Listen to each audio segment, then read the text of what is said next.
Hello, can we start? Yes, we can.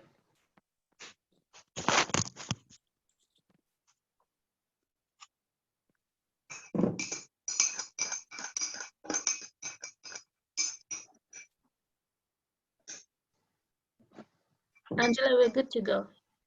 All right. Hi, everyone. Thank you for joining us today. I hope I'm clear enough, although our internet today is not that good. As Caroline had said before, my name is Angela Njehia, and I work for Tiranjani Africa. Previously, I was in tourism operations in Kenya for about 12 years, and now I do training, and we do research, and we do different things at Tiranjani. And one of the things as well is that I'm a student of business studies. So this topic specifically is very important because when you think about survival mechanisms, yeah, the first thing you always ask yourself is the basics, yeah. What is survival? What is mechanisms, yeah? What are we looking at the context, yeah? Feel free, anybody, if I go off because of the internet, you can just send me a text and then we can see and then we can respond. So quickly just jumping into our presentation today. Just a minute.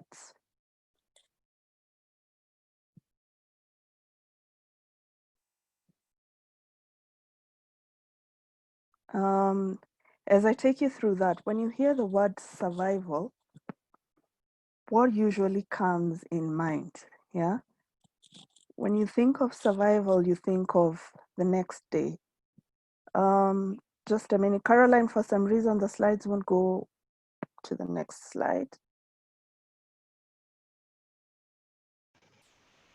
Okay, I can try and share my screen.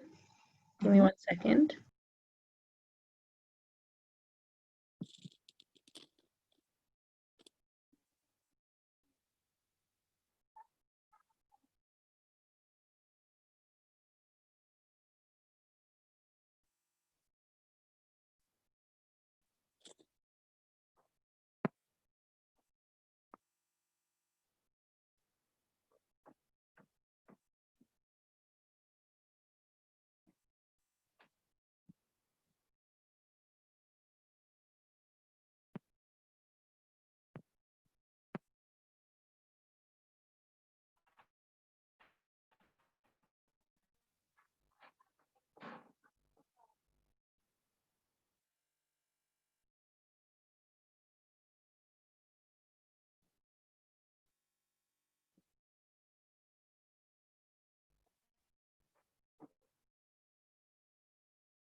Okay, can you see my screen?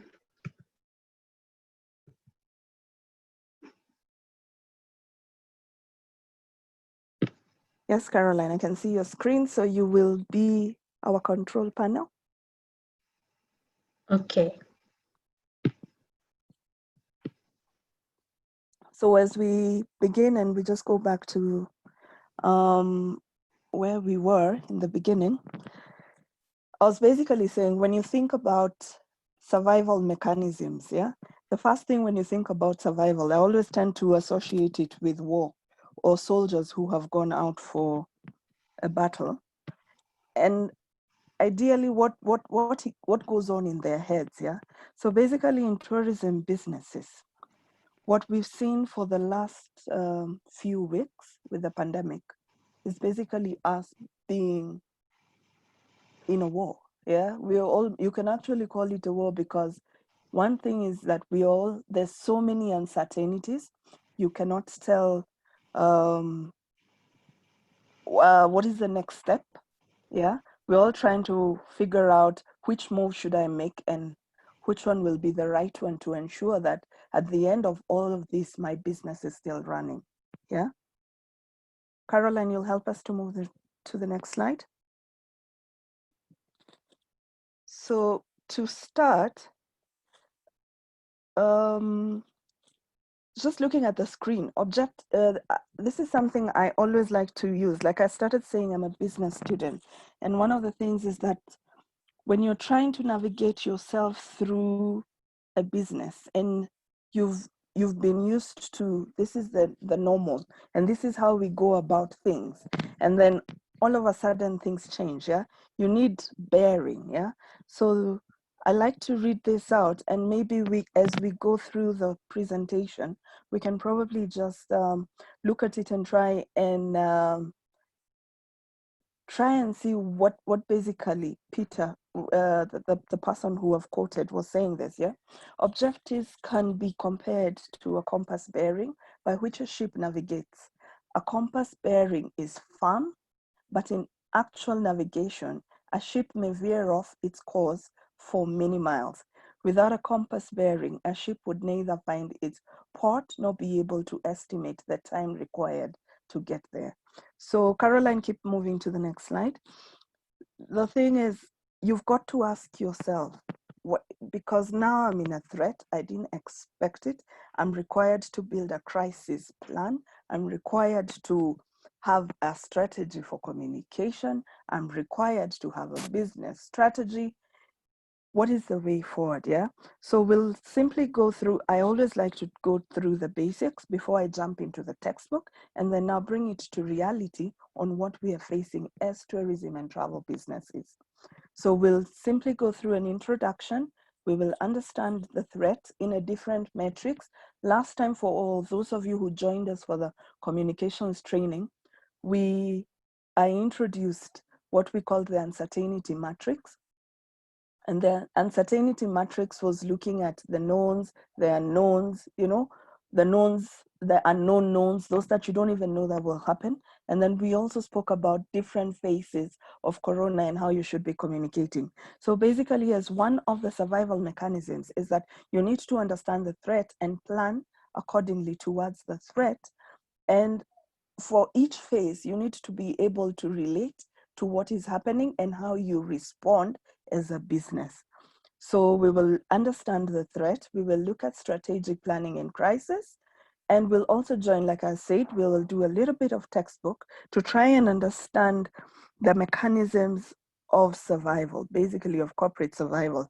How does a business function, like proper biology? How do you react? How do you respond? Yeah, just to make it clear, so that as we sit in our homes now that we're all working from home or maybe going part-time to the office, you're able to connect with, this is where my business is now, and there's these 4 phases that we will go through, and each phase I need to survive, so that in the end phase, which the last phase is having to deal with the new emerging aftermath, yeah? The new type of clients, the new type of demand, yeah? So how do you approach it from that side, so that at the end, bottom line is, you're in this to make money, you're in this to be a business for the sake of making a profit, but how do you do it that it is sustainable? So we will also look at how is your strategy aligned to risk management and why it is important, yeah? Caroline, next slide.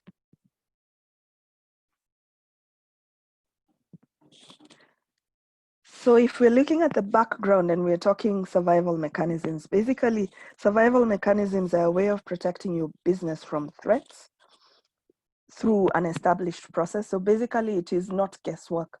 You have to actually have a plan on how you will do it, yeah? So it's not, Caroline, you can keep going to the next slide.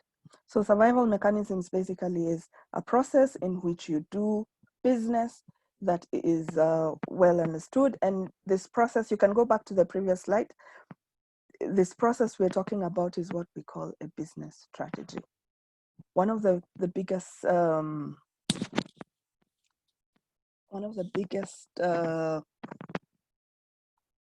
challenges in a business strategy, that's the right slide, is that it's a process and it's an arrangement of how you build your business. So basically, one of the things we're looking at as a survival mechanism, in fact, it is the backbone, is your business strategy. How have you aligned it? How have you looked at it in terms of risk management, Have you aligned it with the risk management? So Caroline, you can go to the next slide. Should be the third. Yeah. So in strategies, there are usually 3 strategies. These are the generic strategies.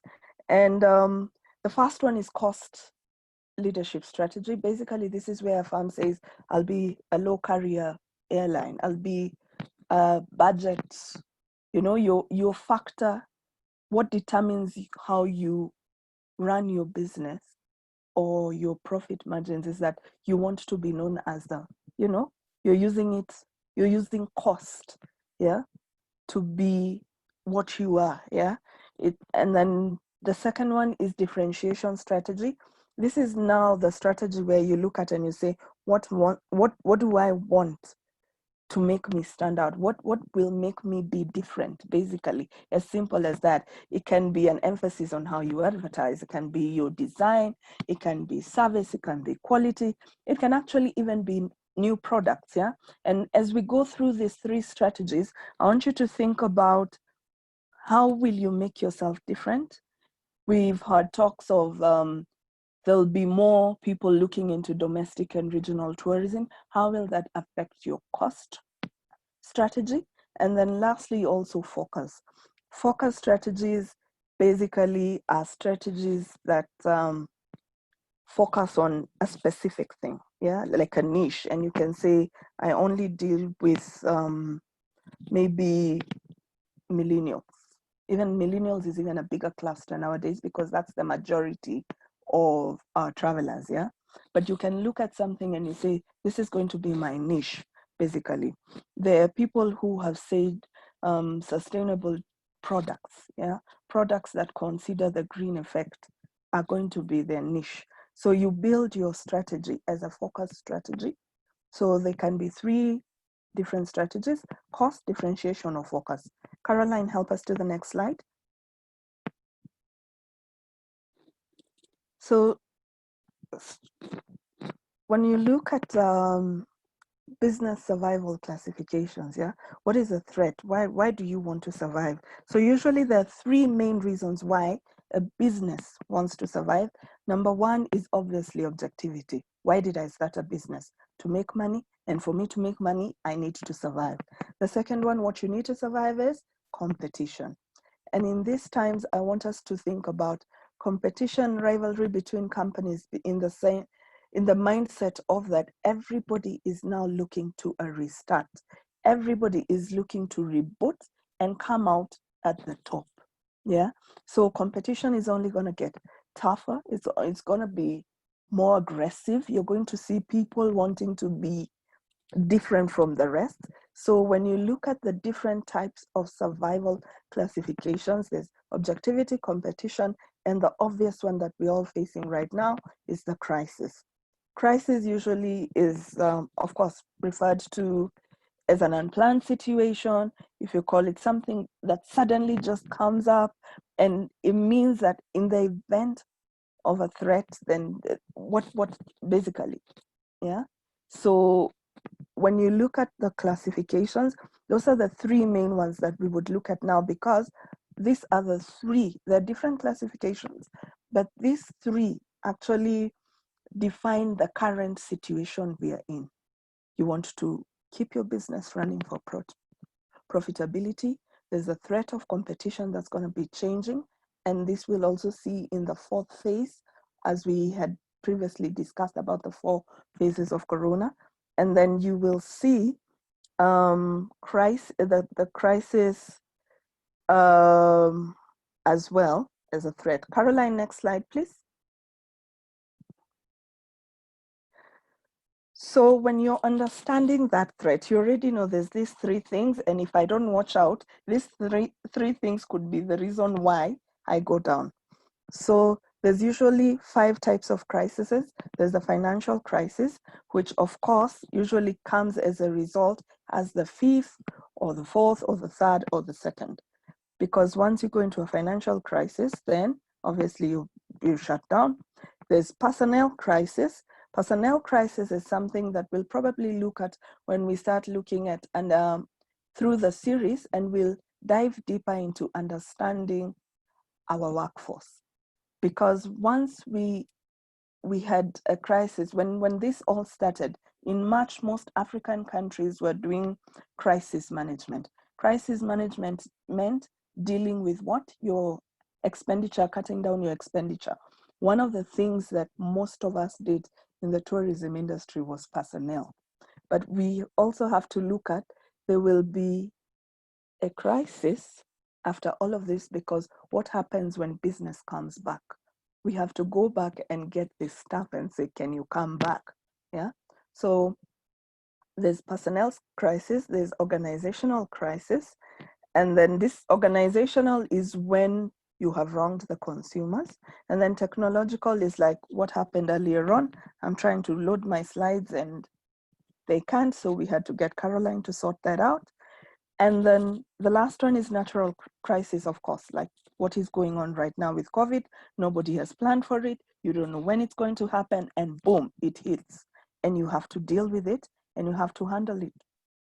One of the ways they say about natural crisis, how you can manage it, is being proactive. So being proactive is basically what we're doing now, trying to understand the different survival mechanisms.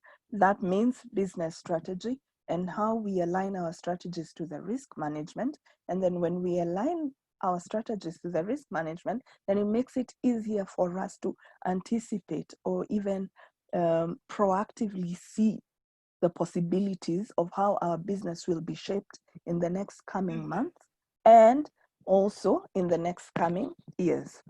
Caroline, help us to the next slide. So when the types of crisis management, yeah, there's responsive crisis management, there's proactive crisis management, and there's recovery.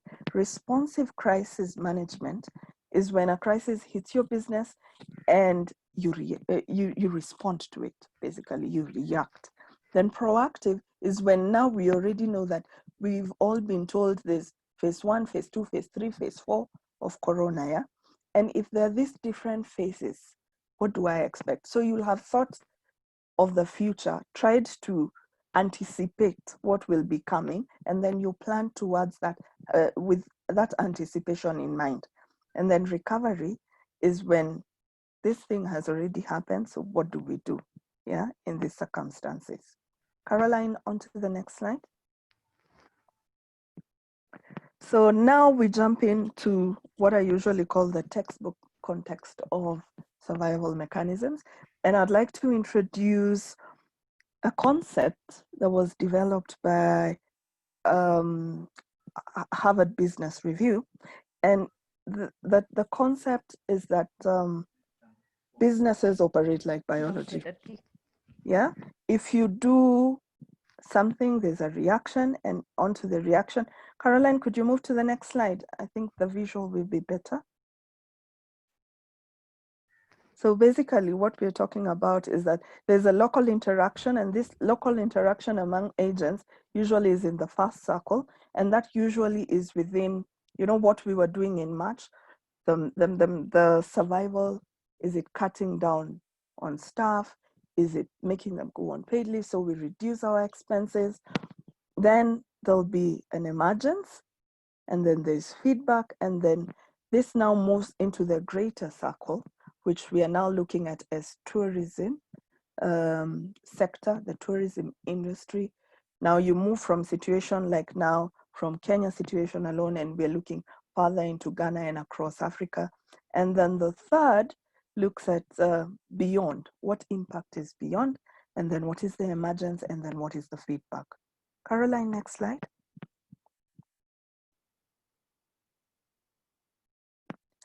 So this basically explains that circle we were looking at here. The first level is individual. In terms of business, we're talking about the employees in the company. Then the second, we're looking at companies, the sector, the wider sector, the business ecosystem. How is that affected? Then the third, we look at the business environment, you know, going beyond just the sector.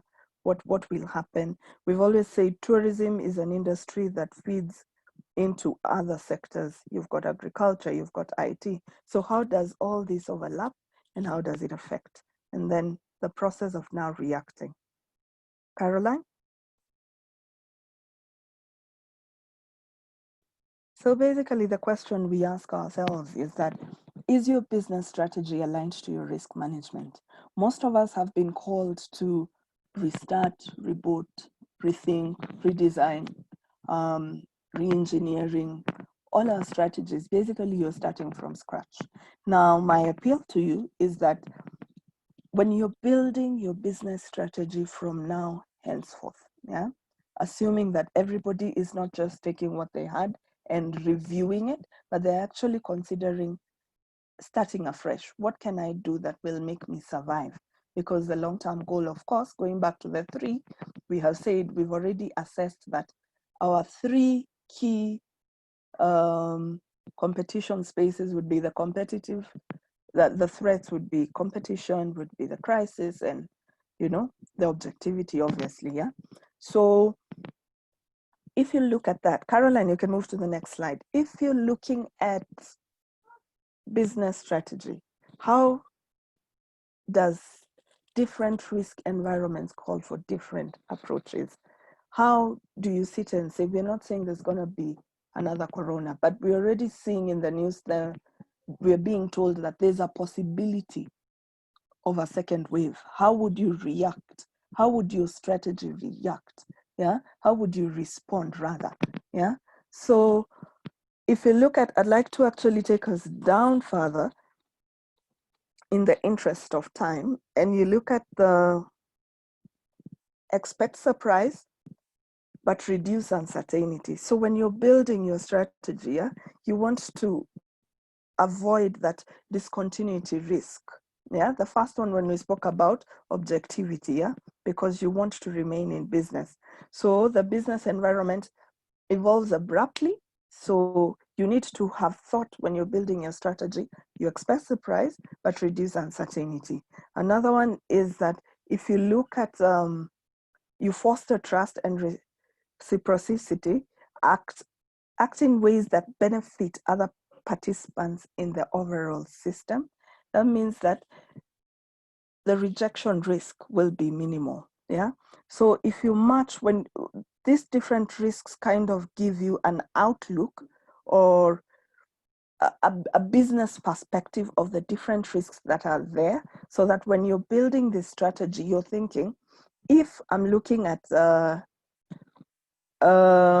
say, to monitor the change, promote variation, what basically is changing, then which risk will you be avoiding? You'll be avoiding this certain risk. So this chart helps you understand that when I build this through heterogeneity, for example, yeah, and you have diversity in people, ideas, innovations, and endeavors, then in such a situation, you'll be avoiding the collapse risk because you have factored in diversity. So you have to basically use this as something that can guide you as you do your business strategy.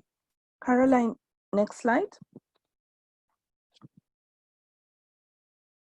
So we've spoken about the different 4 phases, and the first phase is awaiting the major. You basically ask yourself, so how do I strategically plan? Yeah, and we've been talking about these 4 phases of corona and what to expect, and there's a possibility of, a second attack or whatever, pandemic coming around. So you basically start planning from the different distinct phases. You'll look at the first phase, which is awaiting the major impacts, which most of us have already passed through. Then Caroline, you can move to the next slide. Yeah. Then there's the withstanding the impact, and then returning to normal, and then sorting out new industry dynamics. Now, if you go back to what we were talking about and the type of crises and how you react, and there was proactive. So one of the things is that when you plan for the different phases, for example, if you're looking at sorting out the new industry dynamics, so at this point you would use the proactive crisis strategy, yeah, So at this part, it would be the proactive strategy. If you're looking at returning to normal, then you'd probably look at the in-between one. And then if we were to start from the beginning, awaiting the impact, because this would be the one for reacting, because the reacting strategy, this has happened without you knowing and you need to react. So basically that's what I mean when I say you look at the different, the risk involved, you look at the crisis strategy that you will apply, and then you look at the 4 phases of Corona and then use those strategies to apply. It can be very simple. It doesn't have to be complicated. It can be something like, so right now we know we're in the phase of withstanding the impact. As Africa, we haven't started to return to normal because people are still not going to work. Shops are still not open. In Kenya, we've just been announced for another extra 21 days of the measures. So we're in phase 2. So at phase 2, then I would look at companies will start to struggle with the supply chains break, blah, blah, blah. So that will be happening, yeah? So withstanding the impact, what strategy would you apply now here? So you take it on basic terms, yeah? You take, for example, your social media strategy. In this phase, what would you be going for? What would you be saying that I'll put my advert saying this? You won't be busy saying that because behaviors, people have changed now, I'm going to put this type of advert. It won't be business as usual. So basically you take it and you can say, I was going to do a Facebook ad. If I'm doing a Facebook ad within this part, what sort of message would I be crafting? Would it be a proactive one? Would it be a reactive one? So that's basically how you use the 3 onto these 4 phases. Caroline, the next slide. So the second thing that you do in surviving the crisis is define the challenges. You've got to stay true to yourself.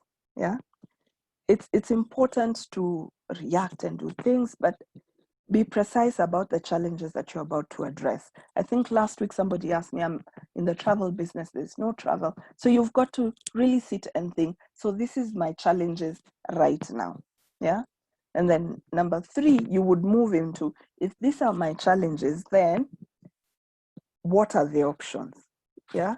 Because if you can't make decisions that will make you or future proof you if you don't understand your challenges or the options that you have, or maybe even the options you don't have. Yeah. So you have to build scenarios. That's the other thing. You have to sit in your surviving crisis and build a scenario. Supposing this happened. Right now, we're all thinking of after COVID, we will do this.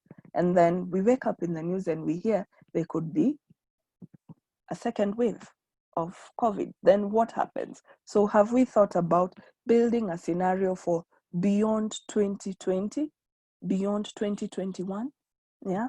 So you have to develop strategies that think of now.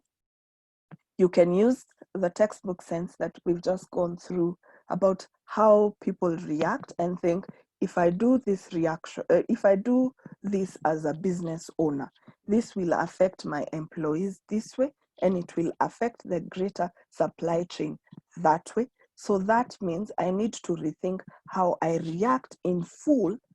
Yeah, thinking of that biological circle we were looking at. Yeah, you have to rethink fully. How do you go about it? That's why we say, number 1, you need to plan with the phases. Number 2, you need to define your challenges. Number 3, clarify the options you have. Whether, you've got to be very genuine with yourself and your business, and then build scenarios. Anticipate. If this could happen, A, B, C, D. So if I do this, what is the reaction or the response? What will be the repercussion come 3 months down the line, 6 months down the line? 9 months down the line, and 12 months from now. Be it something, like I said, whether it's a social media message, whether it's a flyer, whether it's a newsletter, whether it's a webinar for your supply chain, whatever it is, you've got to build scenarios and think about it in the different phases. And lastly, you've got to make decisions.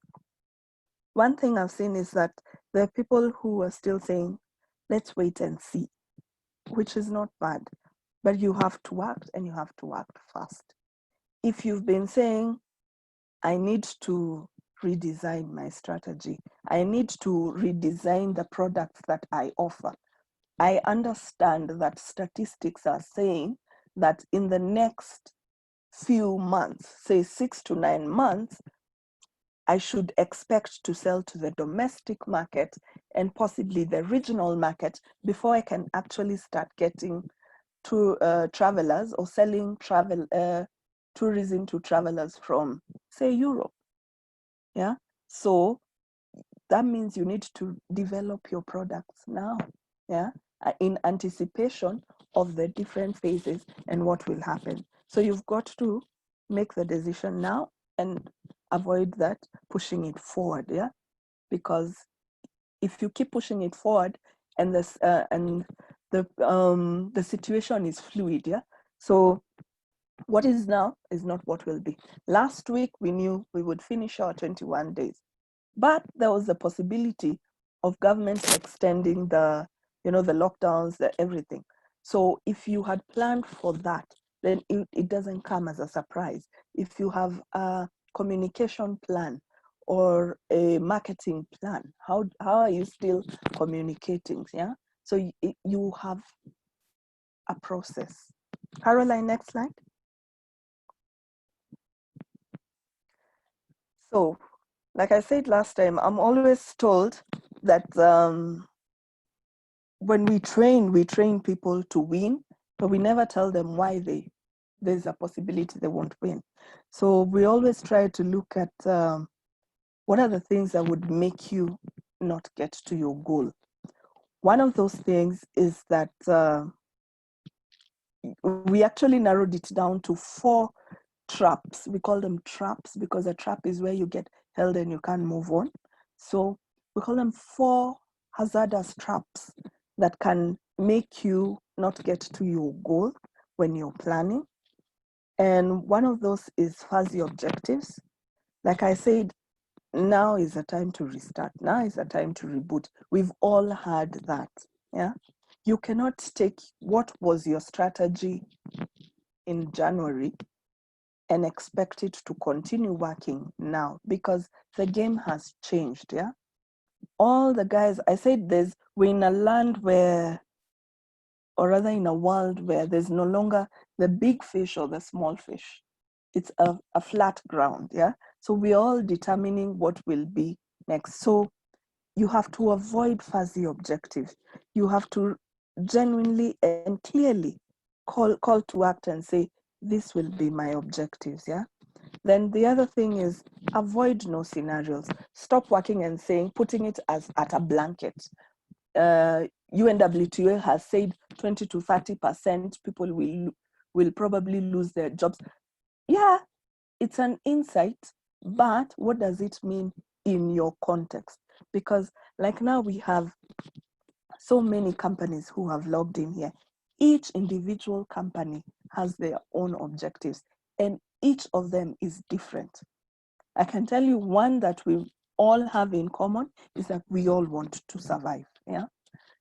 But when it comes to what your top A's are and what your last of the bottom is, they're all different. There's somebody whose interest is in community tourism. There's somebody whose interest is in cleaner climate. Let me talk about climate change. Yeah. So they'll probably be thinking of which airlines offer solutions as much as they're traveling to probably carbon offset. So those are things you have to ask yourself. Yeah. You have to build scenarios, you have to have objectives. Another thing is, which also goes in hand with the no scenarios, is working as a blanket. when you're restarting and this is a business, there's nothing as we are working as a blanket. We have been told, so I will go with that. What we have been told in most scenarios is not what will work for each one of us. Yeah. And then the other thing is, as much as you need to make decisions now, they have to be critically informed. And that's why I've always said data is one of the things that really gives us a rich, it's a rich resource for each one of us. It's time to think, how many emails did we, if I'm a tour operator, how many emails were we servicing in a day? And if we were servicing 20 new emails, what is the likelihood of them dropping by 50%?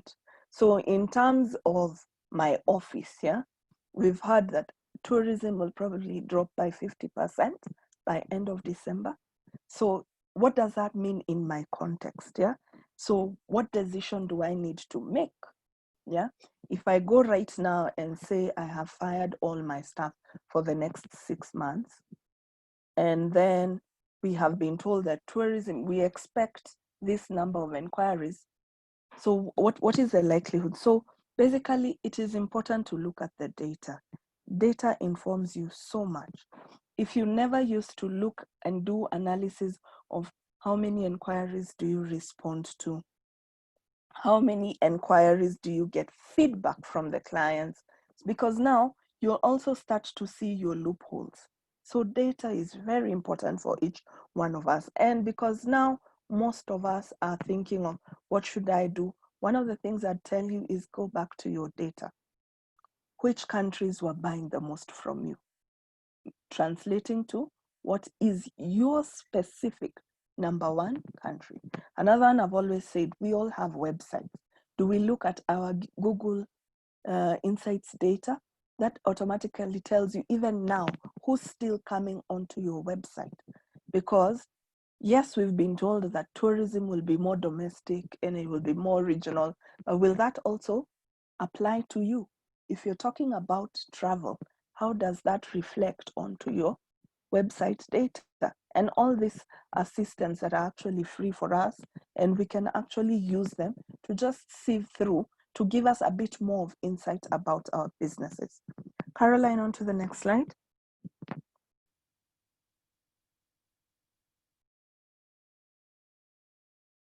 So now that we've discussed what can make us not build strategies that are in line with the phases, or that are giving us either it's a proactive or reactive strategy, what basic terms, yeah, having worked for 12 years plus in operations, basic terms, what would help me plan through uncertainty? Number one is define what it means to win. And this has to be you. What is your winning? What will say I have attained my goal in this period where tourism, travel, everything is at a standstill? Because regardless whether you're selling the tours or the travel or not, there's got to be a win. Whether it's your communication, like we said last time, whether it's the response and feedback you get from your, say you sell air tickets, your corporate clients, what feedback are they giving you this time? Because are they saying we won't travel for the next 3 months? And if they will travel, if we're not traveling for the rest of this year, have you done that analysis to see? Yeah. So define what it means to win. Number two, decide how and with whom you will win. Yeah. You've got, what we're just talking about now, understanding the right markets, understanding your customer segments, you've got to decide with who and how. Yeah. Then determine competitive advantages. What makes you different from all these guys who are on this webinar? What makes you stand out that even now in times of madness, should I call it, you would still be able to say, this makes me different, yeah? Then defeat specific. Think ahead, forward thinking, yeah? Think beyond Now, think if there's a second wave. Think what, you need to defeat those challenges because you thought about it and you've anticipated on the way forward. Then develop growth options and capabilities to move forward. Realistic options and capabilities, because this is what the statistics are giving us. This is what I know my office has been doing, because the Ministry of Tourism has said we expect growth by 30%. Why are you getting that 30%? Will you get that 30%? So develop growth options and capabilities to actually move forward. Caroline, next slide.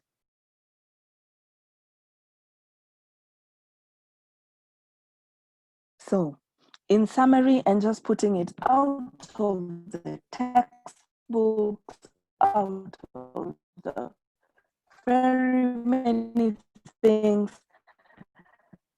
what basically are we talking about when we say survival mechanisms? Number one is adaptability. Changing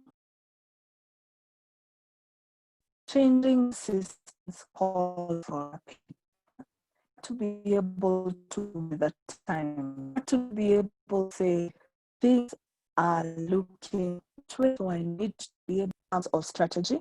Number two is, like we said, Hi, avoid Angela. Hi. Your microphone went fuzzy a little bit. Do you mind just going through adaptability once again? All right.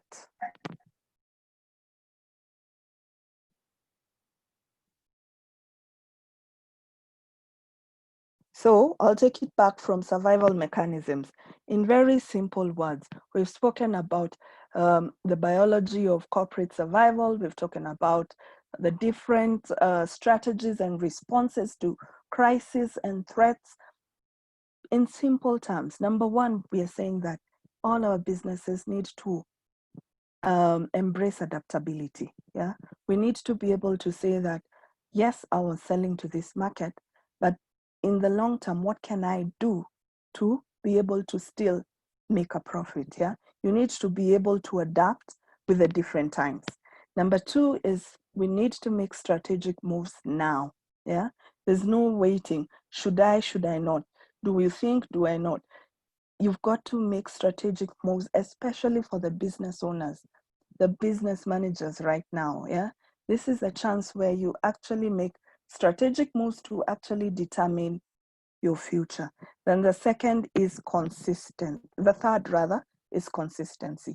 Keep your brand vibrant, and I think we went through that yesterday, but still putting in the human factor in it. You don't want to go throwing emails about my packages, and you look insensitive in a time when so much is happening.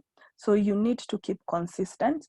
I've seen, since our talk last week, a few people have sent out mail shots to their clients, to their suppliers, and it's courteous.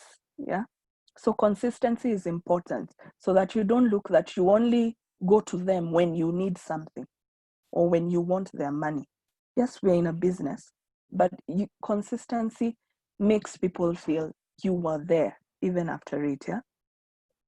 The fourth mechanism, differentiation. You've got to be different. Each one of us has an aspect that makes us different from every other person. Yeah, we have something that makes us stand out. What is that uniqueness? What will that will make you stand out? The fifth is we've got to embrace technology. Whether we like it or not, it's our new normal. If we used to take our social media to the IT, pass on my Facebook post or what, look at us now. Yeah, we've had people talking about travel and tourism evolving into virtual tours.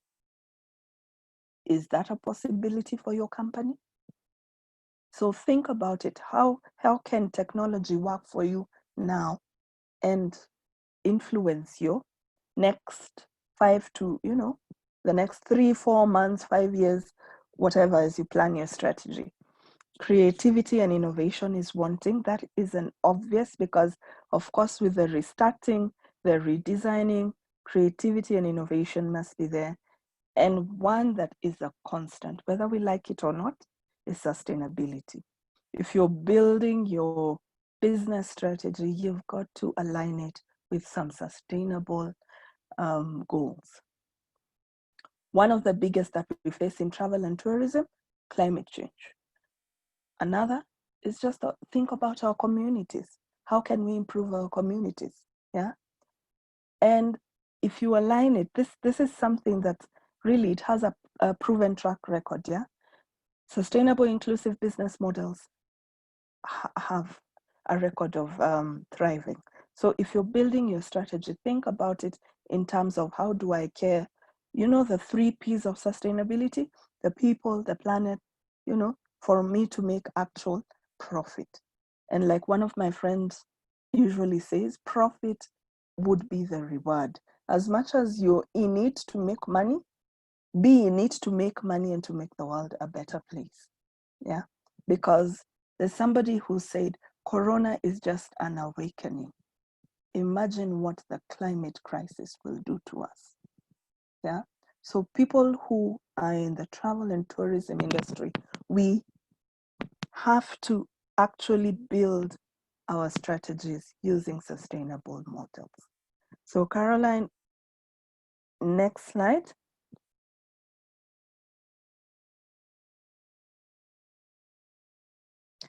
So as we wind up, I'd like to quote one of the very minds that I like to borrow from. And Professor Michael Porter of Harvard said, the essence of strategy is choosing what not to do.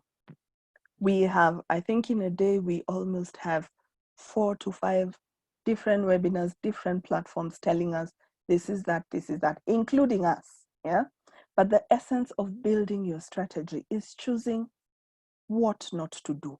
Remember those points, the 7 points: uniqueness, adaptability, all that. Basically, what is it that you don't have to do? But what is that one thing? Everybody could be doing 10, ministry could be saying that, UNWTO could be telling us that. It could all be right. They're all giving us facts and things that will help us enrich in our businesses. But the essence of strategy is choosing what not to do. So at that point, Caroline, I hand it over to you. Thank you so much, Angela. First, I'll just stop sharing the screen.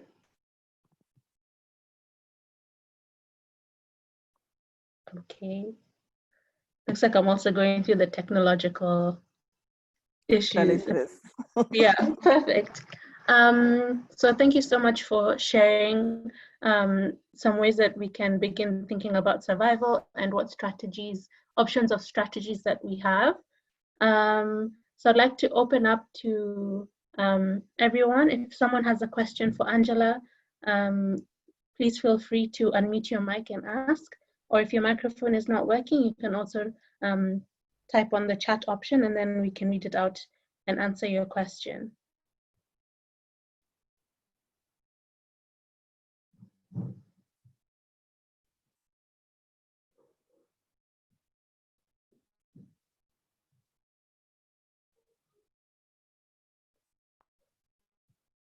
Okay.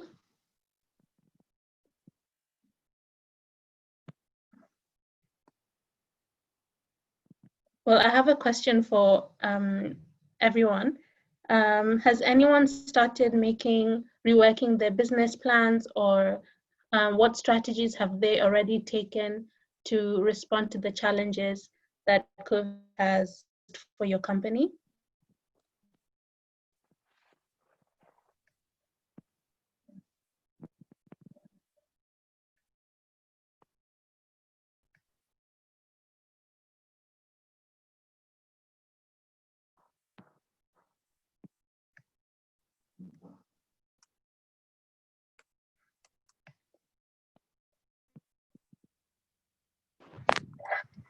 Hello, Caroline.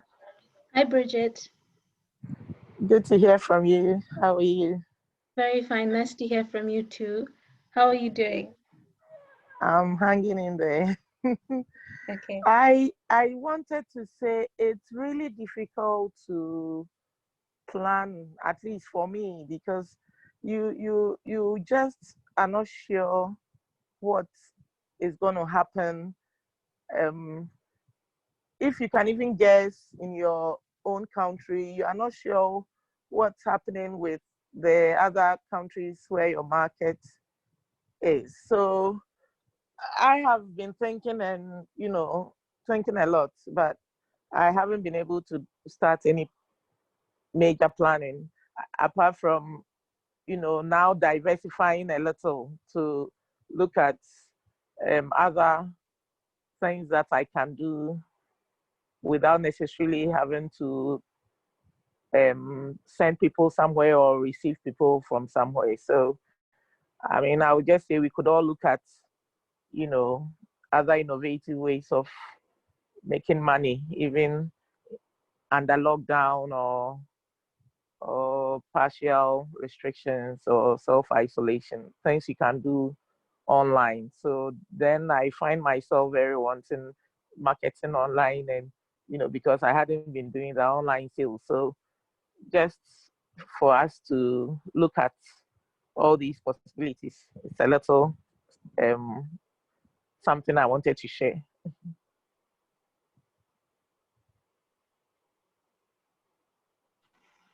Thank you so much, Bridget, for sharing your insights. So you mentioned that you've been thinking a lot, but then you haven't been able to put your thoughts into an action plan or a strategy. Is there, from the webinar or from what you've been thinking, are there any key points that now you can see will help you plan ahead? Or are you still, say, in the research stage? That was in answer to your question. From the webinar, there's been a lot of insight. So I'm going to go back to the working table and see how best to get things going post-COVID or post-COVID-19.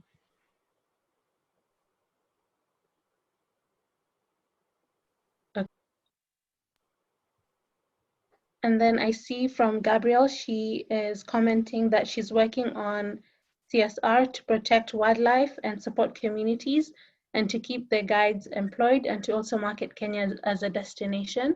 So I just have a question for Gabrielle. What type of challenges are you facing with the work you're doing for your corporate social responsibility? And what challenges also are your guides facing? Because I know now, of course, there's the cash flow issue, but what other challenges are you foreseeing that you can continue to plan for your business to continue supporting your initiatives? Hi, Caroline. Hi, Gabrielle. How are you? Nice to hear from you. Nice to hear from you too. Thank you so much, Angela, also for the very informative webinar. What we are facing, as of course everyone else, is zero income. I have my whole fleet of vehicles parked in the yard.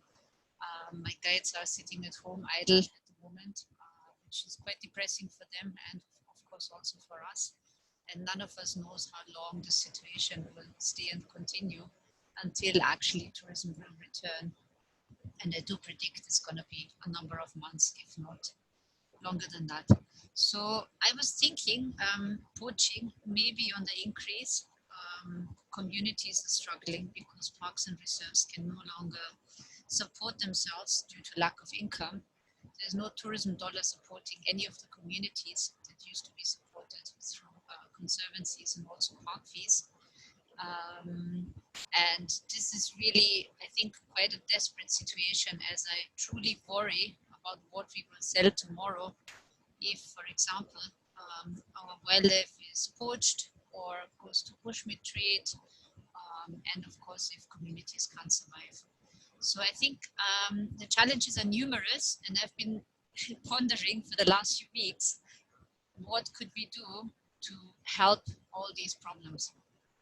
So my idea would be to send out our safari guides into the national parks and game reserves to deter poachers, because currently there's no activity in any of the parks. We're in a lockdown situation, so even domestic tourism can't take place. These guides can then work together with rangers and assist them in surveilling the parks and game reserves. And at the same time, they could take video footage and of course also take pictures of the game sightings that they encounter. And this can be showcased on our social media and on different platforms to market Kenya as a virtual destination. I have just started a GoFundMe page for my project. It's called the Community Wildlife Fund. And what we would like to do is the donations we do receive, we would like to use some of those donations to purchase food for those communities that are surrounding the parks and game reserves.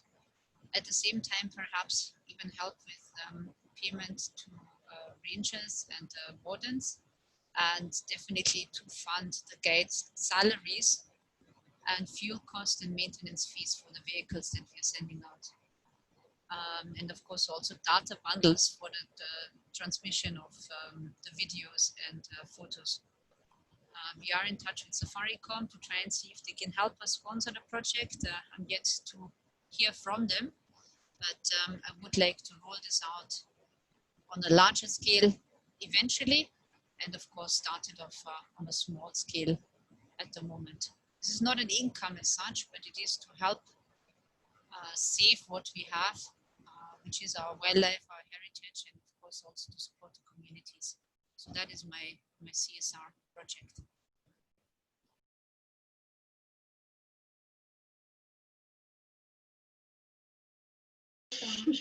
Thank you so much, Gabrielle. For those, your volume was a bit low, but for those who may have not heard, Gabrielle was talking about her CSR project and how she can utilize her tour guides to support the game rangers in the national parks to desist poachers. And she has opened up a FundMe page to help raise funds to feed the communities, as well as maintain the vehicles, and also give some income to the tour guides. Virtual tourism, in the sense that the safari guides can take videos and photos of the natural wildlife and share that in the social media posts. I think that is a really great strategy, and I will hand that over to Angela. If you have any insights or any support to give to Gabrielle, please feel free to share.